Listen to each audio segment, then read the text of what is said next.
वर्तमान पर्यंत नाबालिकाटीर स्वास्थ्य भल अच्छी बोली डाक्तर माने कहउचंती एवं से अनुसार सरकार तरफ जहाँ जहाँ स्वास्थ्य सेवा जोगे देवाई जेते संभव समस्त व्यवस्था करा जाई।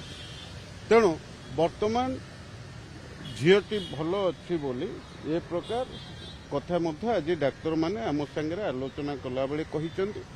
तेणु आमे समस्ते महाप्रभु जगन्नाथ निकट प्रार्थना करुचु जे सरकार उद्यम सहित एम्स डाक्तर मानकर उद्यम सहित आमर छोट झीटी अंतत भल होकरी ओडिशा को फेरू एवं बलंगा थानार ये जो अभावनीय घटना घटी जो दुर्वृत्त माने एथिरे संपृक्त अछंती सरकार दृढ़ कार्यानुष्ठान तो ग्रहण करिवे, किंतु आमर प्राथमिकता होची ये छोट झीटीर जीवन रक्षा करिबा।